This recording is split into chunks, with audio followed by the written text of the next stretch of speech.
frankincense, one of the gifts given by the three wise men to the newborn Christ. As rare and as precious as gold, its smoke was thought to have divine powers that directly connected man to his God. From its source in Oman, an epic trade route was forged across Arabia to the Holy Lands, where it was shipped throughout the ancient world.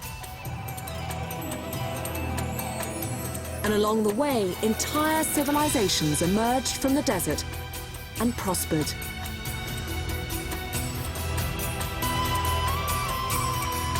Now, 5,000 years after the frankincense trade began, I'm following in the footsteps of one of the great epic trade routes of ancient times.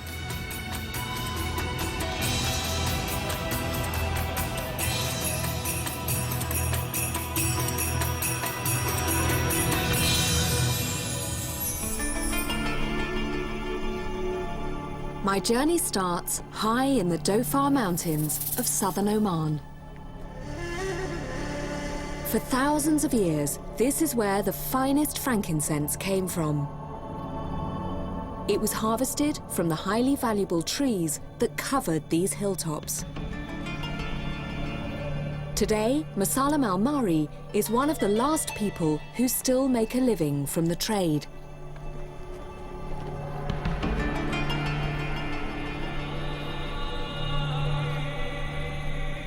This is Boswellia sacra, better known as the frankincense tree.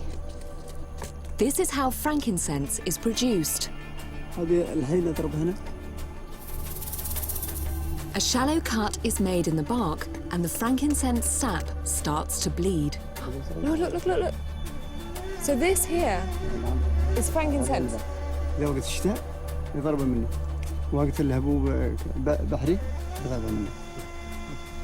has a little smell, but not a very strong one. Each cut will produce a small handful of frankincense resin.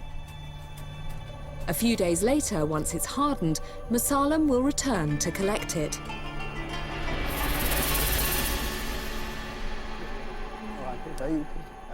He brings the resin back to dry out in this cave, his home for the 3 months of the harvest season. This batch has been drying for a week. Quite soft, but it's not as gummy as the stuff that I got right from the tree. Exactly. They need to be dry for another few days. Okay. Then it will be, then Musallam will clean them. Yeah. Look at this. It's like diamonds. Yeah. Smell it? Okay. Fantastic, isn't it? Beautiful. I want to take some frankincense with me, and just like the ancient traders did, use some of my supply to pay my way en route. So, Musallam, if I were to buy 90 kilograms, because I've got a long journey, I've got 2,000 miles to travel. If I were to buy that, what is the going rate for frankincense at this time? هذا بعض الشيء من عندي وهذاك 240 تمام. Okay. He said to you, okay. He's happy to sell his frankincense 240 riyals. 240 Yeah, riyals 240. for the whole 90 kilos? For the whole 90 kilos, yeah. So that's about £300. When demand for frankincense was at its height, the majority of it went to the emperors and upper-class citizens of the Roman Empire. Back then, the amount I'm buying would have cost the same as the average Roman earned in a year. We're going to need camels or something. The frankincense traders walked the entire length of the Arabian Peninsula to the Holy Lands. From here, the frankincense was shipped to the empires of the ancient world. I'm going to attempt to follow that epic trail. I've come down from the mountains to where the original camel trains started their journey. There to meet me are the descendants of those first traders, the Al-Mari tribe, with their camels. Together, we're going to walk towards the Yemeni border in the footsteps of the ancient camel caravans. So, this is my frankincense, and as you can see, there's this extraordinary scene around me. Shukran. Everyone crowds round, demanding to inspect my frankincense. I have to take this all the way. This name is called Haugri, which is Haugri the best. is the very good. So I bought well. I did well.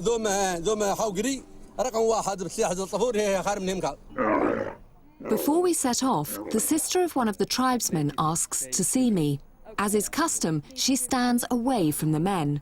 I take a handful of my frankincense and we trade gifts. Yeah, okay. This is the gift from Khiyar to wearing the clothing. Yeah. She said here it's normal to wearing it. Oh, I see. Okay. It looks good.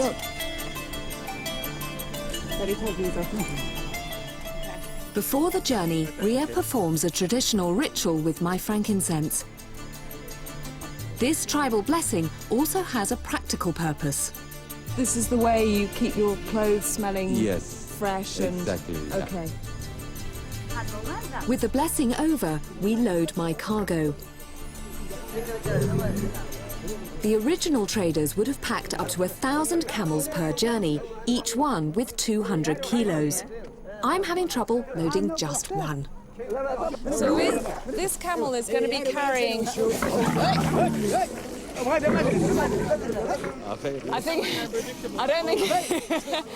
don't think he really wants to be carrying 80 kilos of frankincense.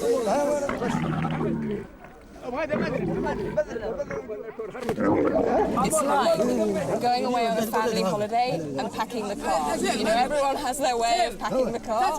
Clearly, each one of these guys has got their way of tying a knot. Good. It's good?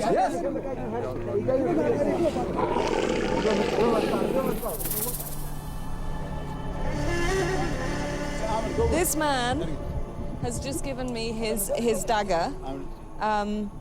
And do I really need a gun?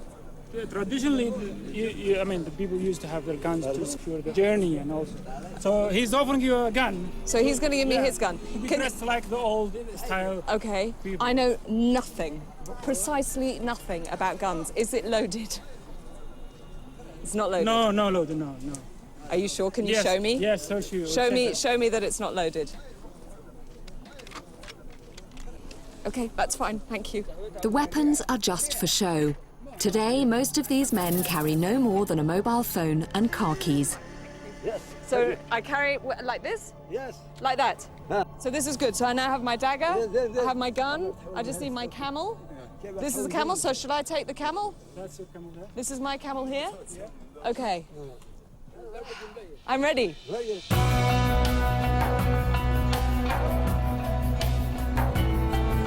We go. I'm following you. The camel trains would have been accompanied by up to 60 men who would take charge of the camels and protect the cargo. Today, we're aiming to walk 12 miles. The original caravans would have covered twice that distance in the same time.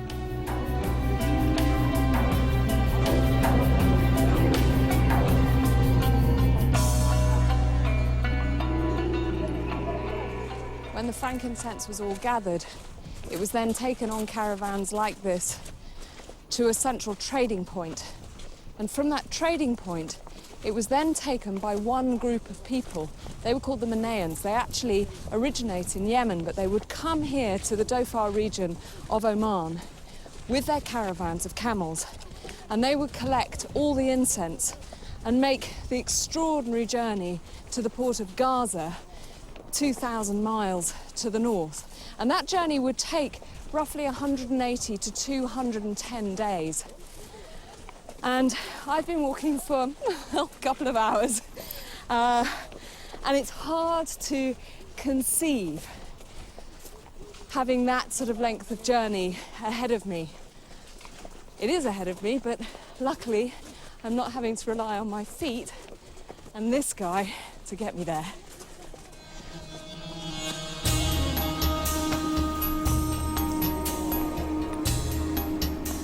Our caravan consists of 300 camels, most of them belonging to this man, Albert. He's 50 years old, and with 2 marriages behind him, both arranged and both failed, he now lives with his camels day and night and makes money from selling their milk and newborn calves. And although he knows their ways better than anyone, getting all 300 of them to move in the same direction is difficult enough, even without a camera crew in the way.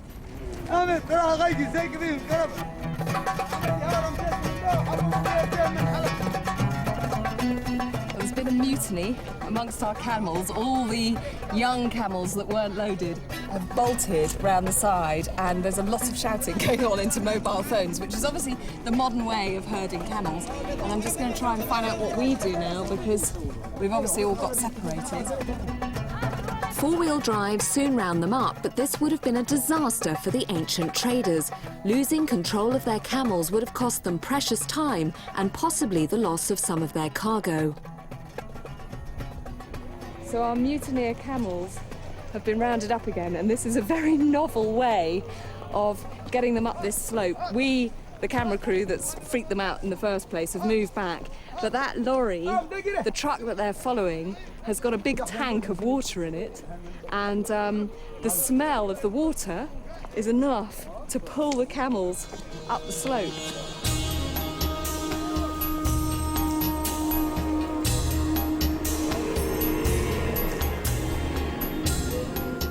How far can a camel travel without drinking? 1 month. 1 month? No problem.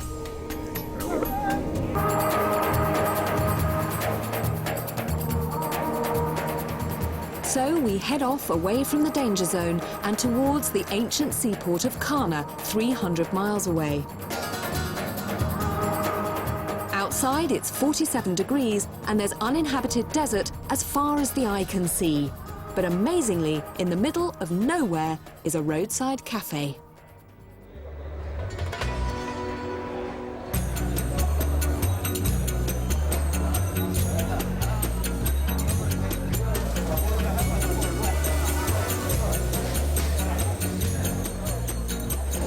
The main meal for us. Kind of healthier, really. It's fresh. People here don't like any food that is not fresh and cooked at the same time. Okay. They will refuse it. We've been here, I would say, less than 10 minutes. And the Yemeni end has done rather better than the Western end. God, these guys eat fast. So, I think they want to get back on the road, which is probably a good thing, because we've still got many, many hours to travel.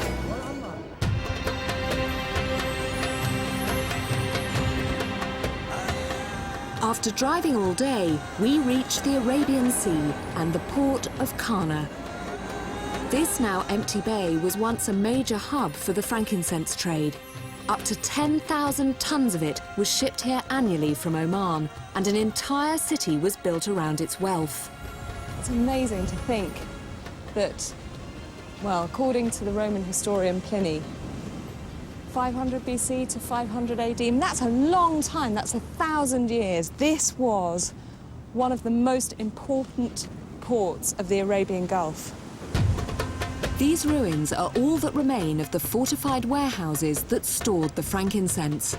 The cargo was so valuable, they were built like ancient bank vaults. This city was rumoured to be so rich that the traders who lived here in their stone houses had gold and silver around their doors, apparently. Down there, those buildings would have been stuffed to the gunnels with frankincense. And out there, not little fishing boats, but sailing boats and rowing boats that had come all the way from Dhofar in Oman, where I started my journey, to here, carrying their priceless cargo. Out there would have been camel caravans, carrying this frankincense way into the heartland of Yemen. The smoke of the resin he sells will rise in temples and churches all over the world. My little sack is feeling very insignificant all of a sudden. Safaraz employs a team of professional incense graders who sort through the frankincense and take out all the impurities. Like diamonds, each lump of resin is graded according to its clarity and weight. This warehouse is absolutely packed to the roof with sacks. It's clearly still a thriving business. This is actually used in a variety of uses. One of it is for household burning. Okay. And it is also used in medicine and perfumes also. Extracts from the frankincense shipped from here will be used to make some of the world's best-known perfume brands. It's like a giant natural sculpture park.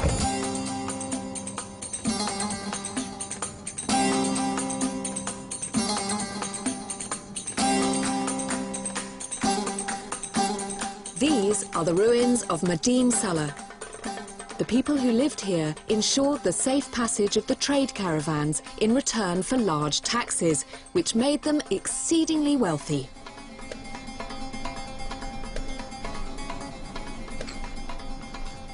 I think of all the places that I've visited so far along the incense trail, it's this one that offers the most tangible proof of just how influential those ancient trade routes were on the people living at the time. This plain here was once a vibrant city. It was established about 200 BC by a tribal group called the Nabateans, and their rise and fall almost exactly matches the height and decline of those overland trade routes. But as ever, it's not the houses of the living that tell the tale, but the houses of the dead.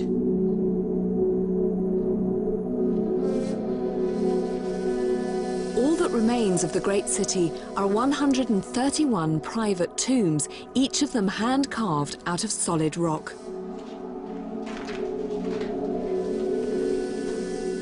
Built for the families of the city's elite, their elaborate facades stand testament to the great wealth that frankincense brought to the region. When archaeologists first started working here, this room was absolutely full of stands and none of these stone benches were visible. But it's believed that this was some sort of meeting house, somewhere that important members of the town would meet to discuss affairs of state or probably religious issues as well, because this entrance down here, which is staggering, this natural break in the rock, led to the most holy area of the city. And along the walls, you can see these little niches carved out, little places for the local deities. And there's centuries of inscriptions and graffiti, some in Aramaic, some in modern-day Arabic, charting the journeys that thousands and thousands of people must have taken through here. And just imagine, you've come on your caravan all the way from Oman, and all you want to do is thank your gods for your safe passage thus far, and to pray that you'll be able to continue your journey unharmed and get lots of money for those precious goods that you were carrying. And what I love about this place is it may have been a religious centre for the Nabateans, but they were incredibly democratic, and they knew that the people that came here, that had brought them their wealth, would also want to worship their gods. So what they did here was the niche in the rock there, you can see, is empty. And what they could do is bring their own little deities, put them in that niche and worship them, which is just, I think, the most lovely idea, that anyone could come here and it would be meaningful to them. And what a place to worship.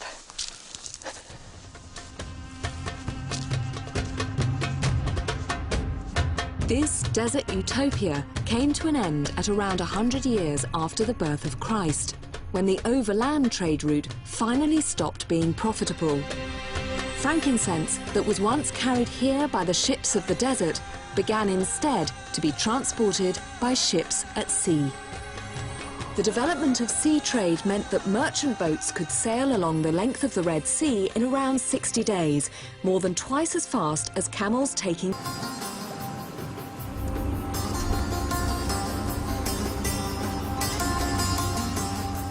How old were you when you first were in charge of a boat like this? I came a small boy, about 6 years. 6 years.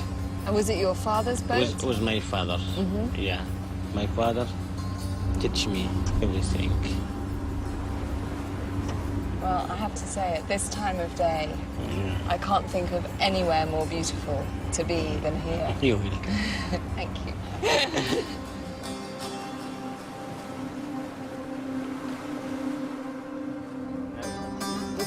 At dusk, we make camp and boil some of the Nile's water for tea, just as I imagine the frankincense traders would have done. Tomorrow, I'm going to the temple of a pharaoh whose demand for frankincense surpassed any of her predecessors.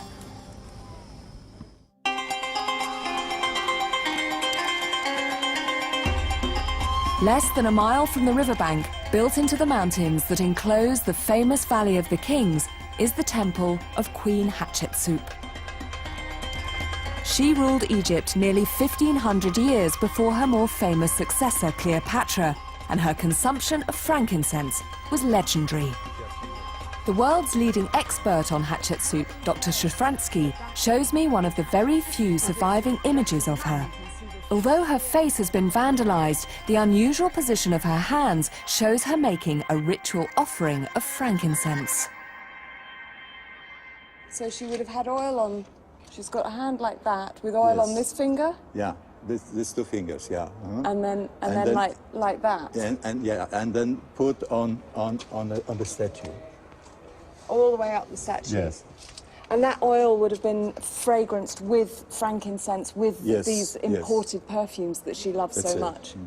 They're the most important, the best in the world. It seems quite an awkward way to do it. Yeah. Wow. All the pharaohs used frankincense to commune with the gods, but Queen Hatshepsut was the first to burn vast quantities on a huge public scale. And this was designed to prove her divine power to her people. She created a new feast, the so-called beautiful feast of Amun. A lot of incense was required, and it was a very important element of this feast. And she wanted to bring the best in the world, the best incense in the world. During the week-long feast, a gigantic pyre of frankincense burned day and night, its cloud of smoke visible from miles away. And presumably, all these clouds of incense smoke that people were seeing from the Nile meant that she had to make an awful lot of journeys to get that incense from the south. Yes. We know that she brought heaps of incense. These 3,500-year-old frescoes are the earliest records in the world of frankincense being transported. Then we have seen of loading of incense tree. A few miles from the coast, Farid decides to stop for the night.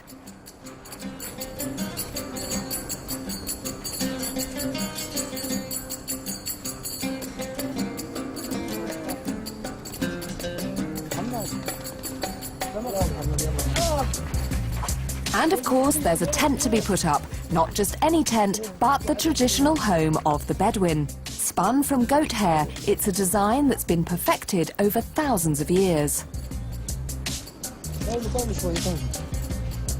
Any minute now, someone's going to ask for the instruction book. Yeah, this one. Here.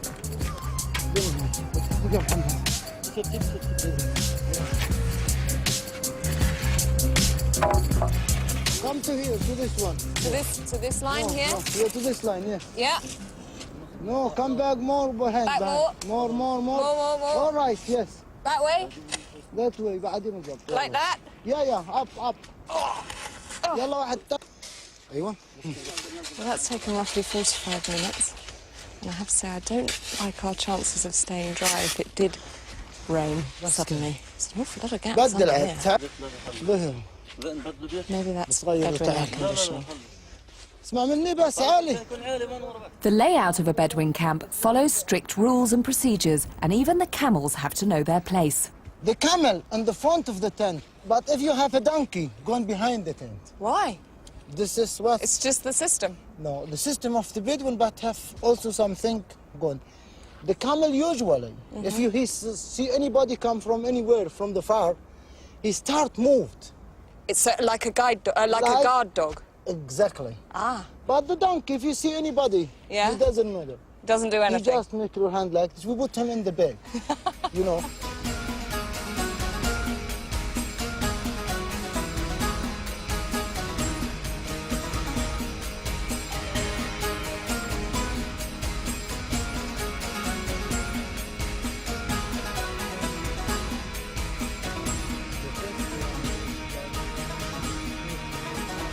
This is the Bedouin bread, and this is fish and potatoes and tomatoes all together here. Oh my word, that looks amazing. Yeah. It smells fantastic. Everything we cook it in the fire.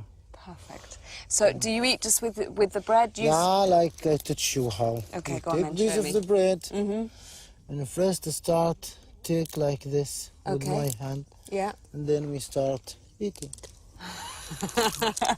Oh, this bread is hot and so fresh. Yeah. I'm going to try a bit of this. Yeah. Oh, good man. When it's silent like that, you know everyone is really enjoying their food. Dinner's over by 8 o'clock and I'm ready for bed. Would it be okay if I slept outside? Because the stars are so beautiful, and in England it's always raining and you never get a chance to sleep outside. It's okay, no problem. Yeah? Where would be a good place to go? Come to show you the place. Okay. Usually we look about the wind. The wind? Yeah. Okay. To put your head to the direction of the wind. There is no wind, Farag. Yeah. It's completely still. Yeah, but will be in the night come the wind again. Here just. Here? You can let your carpet here. Okay. Yeah. So not quite in the tent, but just outside Yeah. it. Yeah, of course, outside. No, of course. So I'm just at the edge of the tent, and it is quite bumpy. But frankly, I'm so exhausted. I think I will just sleep incredibly well. Although, him talking about breezes, I don't know where that's coming from, because it's absolutely still, and it must still be about 35 degrees. And my view of the stars is interrupted. Call the manager, I'm going to complain.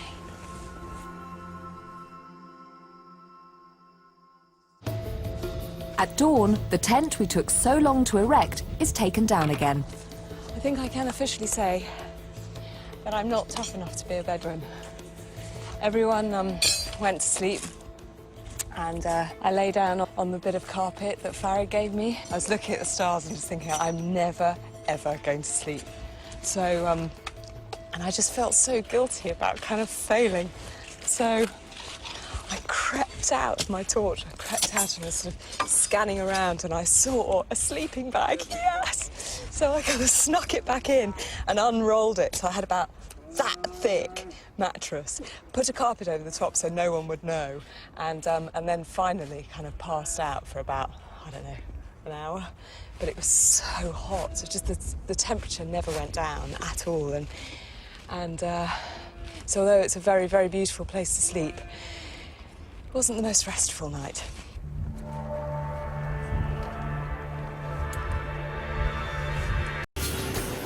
The train has brought me through the highest mountain range in Jordan. The camel caravans once had to negotiate their way through here, and I want to try and work out the most likely route they took. To do that, I need to leave the train. Drive safely! To get a better idea of what the frankincense traders were up against, I want to get a view of these mountains from above.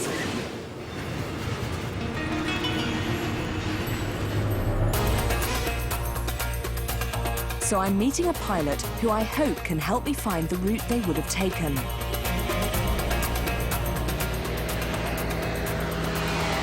Great bus service here in the Wadi Rum.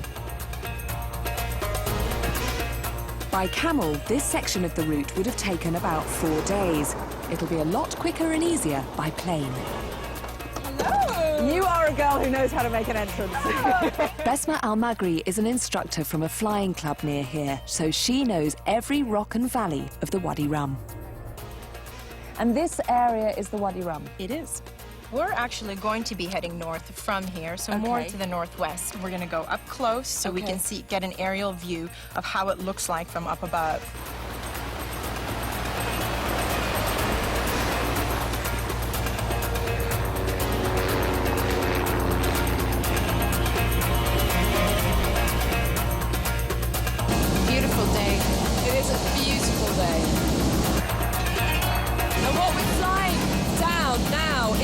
almost like a kind of massive sand motorway. I mean, it's a very clear highway through the mountain. It would have been these sorts of areas that the camel caravans would have used, these big, flat, easily navigable sand areas between the mountains.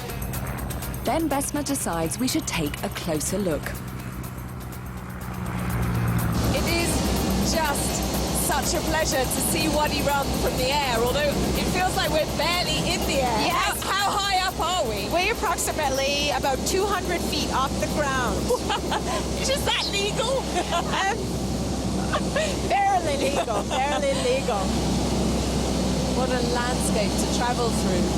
It must have been just incredible walking through here with those great caravans and just being amongst this landscape. Absolutely.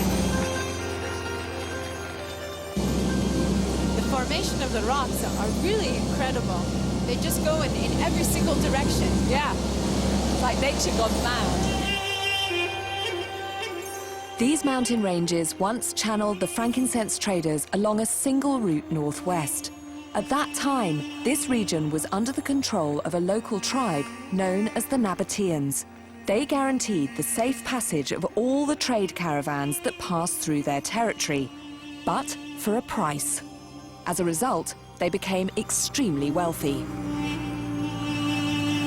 Their control of the frankincense trade route made the Nabateans the most powerful civilization in ancient Arabia, and at the center of their empire was their extraordinary capital city, Petra.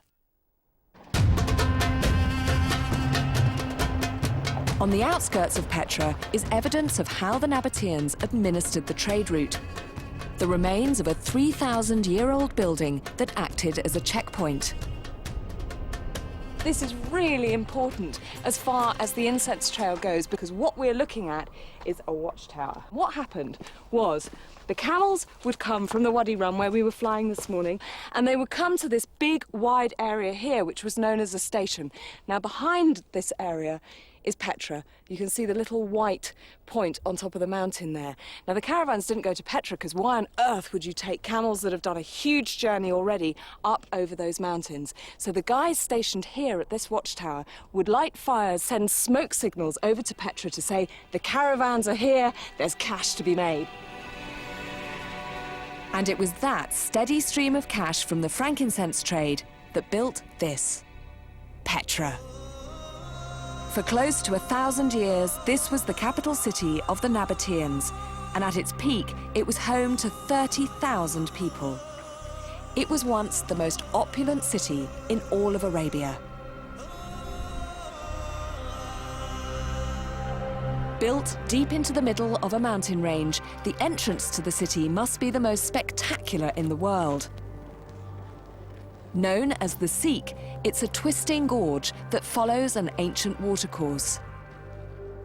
Once you enter the Siq, you're trapped. There's only one way in and one way out. In Nabatean times, it was heavily guarded from the cliffs above, and no one would have reached the city unnoticed.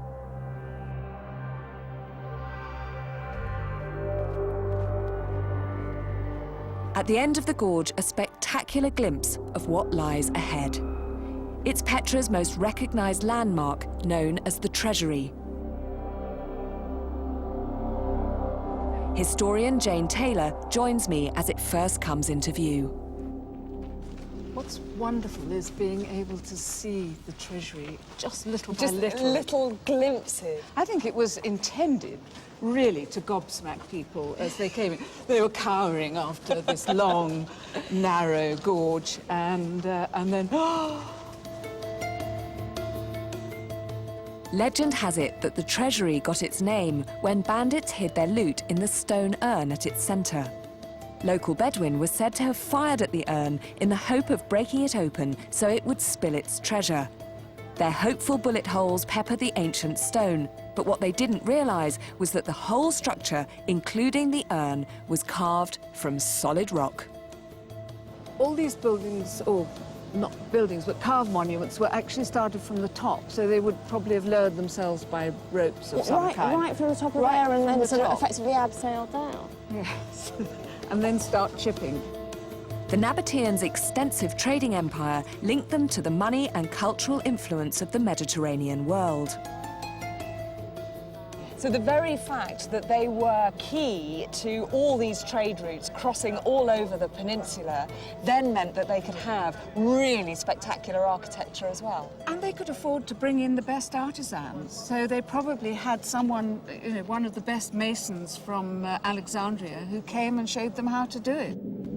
Inside is a chamber which may have been used as a type of tomb.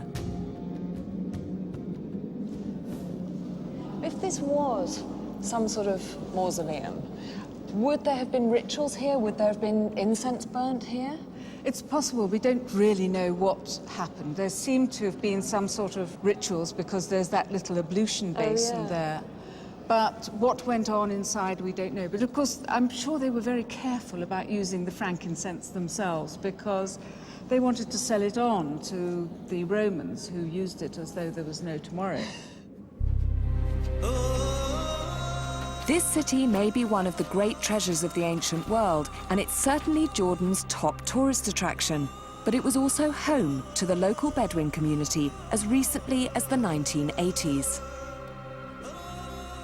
Rami was born in one of Petra's many caves. His mother, a New Zealander, married a local Bedouin. It is an astonishing place to grow up, isn't it? I mean, look at this. What a view you had. That was my playground, I think. And this is the cave that we used to live in. Wow. Can we go in still? I mean, I think so, it's open. I was born here. So this used to be our home. This used to be the cooking area here. Okay. Yeah, my dad bought my mum a small stove that they used here. In the daytime, all the bedding would be put over there, so this area would all be free. Oh, okay. Yeah. And then at night time, when it's time to sleep, they just take the bedding off and use it here. And you shared this with your mum, your dad, and your elder sister? Yeah, all of us. I can't remember much. It was great. No. Apparently, I set fire to the cave. I can truly believe it.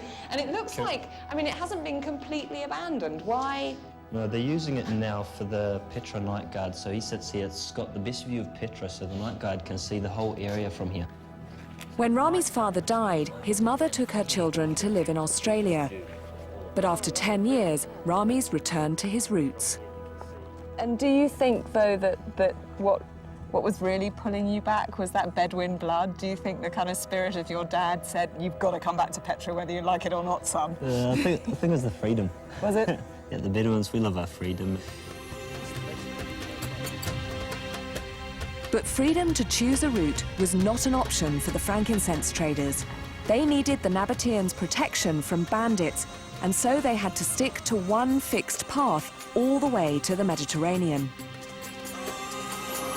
Their journey from Petra to Gaza took them around 1 week.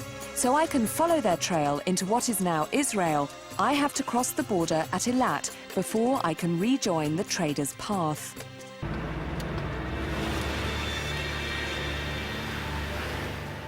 The next morning, I'm back in territory once controlled by the ancient Nabatean Empire. The modern road follows the exact path of the ancient trail across a 6-mile-wide crater in the desert known as the Maktesh Ramon. But it suddenly ends at what appears to be an almost vertical cliff face.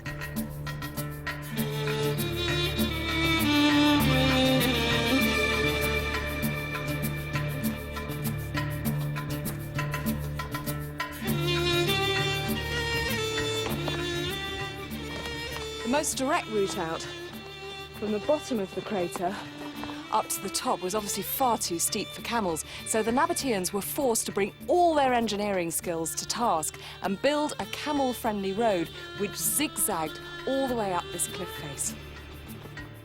The Nabateans directed the frankincense traders this way because it was the easiest route for them to guard. Look at that. The path here travels through wide open desert and allowed little chance for marauders to stage an ambush. And the view from the top meant that soldiers could keep a close eye on the camel caravan's progress. This building would have been a checkpoint and a watchtower, and it was probably manned by soldiers who had done something absolutely awful, because although it's spectacular now, it must have been a really desolate and incredibly lonely posting.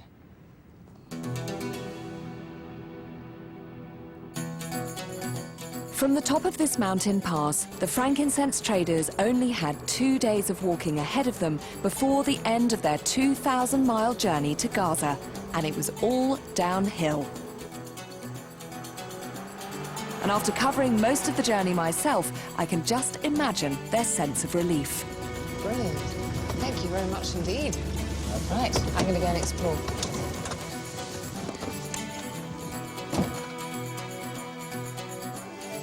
"30 miles outside Gaza are the ruins of Shifta. This was the final stop before the end of the trail. From here, most of the frankincense went to Gaza, where it was distributed across the Mediterranean Sea. Gaza is just over that hill over there. And frustratingly, I can't go there because politically it's simply too dangerous at the moment. But my situation isn't unique. Gaza is such a strategic port that it's been under attack for millennia. So when caravans reached this point, they had a choice. If they couldn't go to Gaza, they could head to the southwest towards Alexandria, or they could take a route to the north. And that's where I'm headed. 70 miles from here is one of the world's most important religious centres, where frankincense has always been in demand: Jerusalem. In the centre of Bethlehem is the Church of the Nativity, the oldest continuously operating church in the world. According to Christian tradition, it's built above the place where Jesus was born. The small entrance to the church is known as the Door of Humility. It leads directly to the oldest part of the building, the Basilica of the Nativity. It was first constructed 500 years after Christ's death by the Romans. Since then, the church has been endlessly rebuilt, and today it's administered jointly by 3 churches: the Greek Orthodox, the Roman Catholic, and the Armenian Apostolic.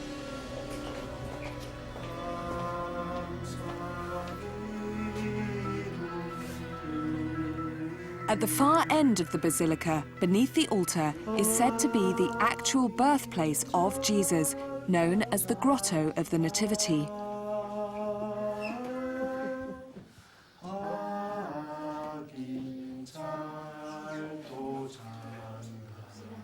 Now that I'm here, it's not hard to imagine 3 kings kneeling down in front of an infant, offering their gifts from afar, and the aroma of frankincense filling the air.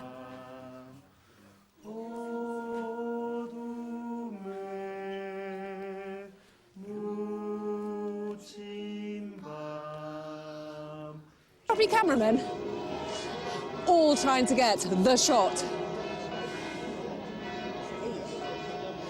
It's amazing we've got this far, actually. Somehow, I'm amongst the first to make it into the church where the Mass of the Nativity is going to be held. And there's no going back. Hundreds more people crowd in behind me, eagerly awaiting the arrival of the Patriarch. While he's getting dressed in his vestments, my frankincense is added to the sacred censer. Like the pharaohs and emperors of ancient times, Catholic priests use frankincense smoke to send prayers to their God. Then the Patriarch begins the service.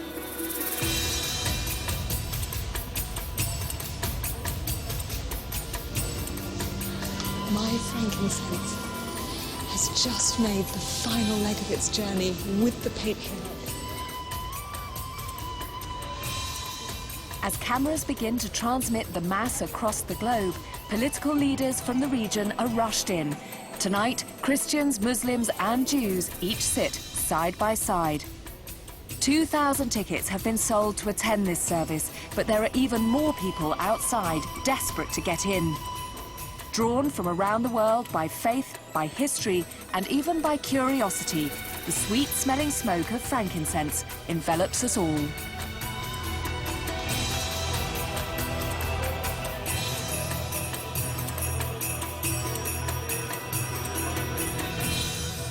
It's hard to believe that I've reached the end of my journey. This is frankincense. When I began 2,000 miles away with Musalem, the frankincense harvester, I started on the path that first linked Arabia with the Western world. And I wondered how I was ever going to make it. How are you doing with the gun? The gun is pretty heavy.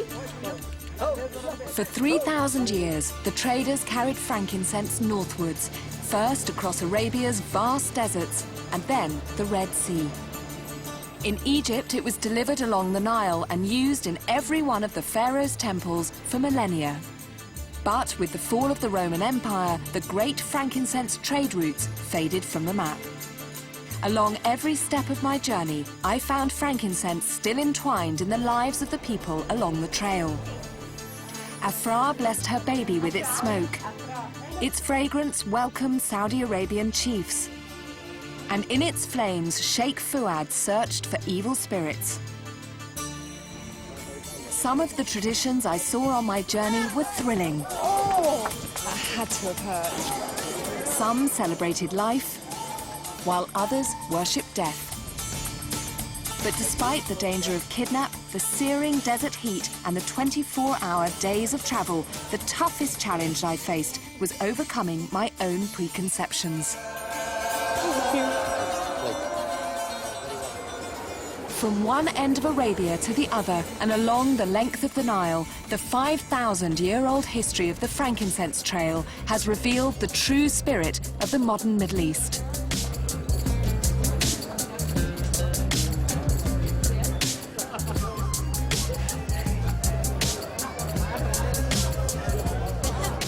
Frankincense has brought great hardship and great reward. Men have fought for it, died for it, and mighty civilizations have been built on the back of it. It was revered by emperors, pharaohs, and kings, and for 2,000 years its perfumed homes warded off evil spirits and connected people with their gods. And today, in this small Palestinian town, it's united people in their celebration of Christmas. Isn't it incredible what the sap of a little gnarled tree can do?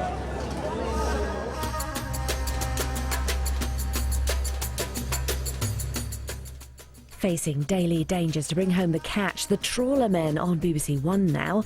And it's a catch this lot will rely on, cooking up squid, salmon and sole, a double bill of MasterChef The Professionals, the new series here on BBC Two next.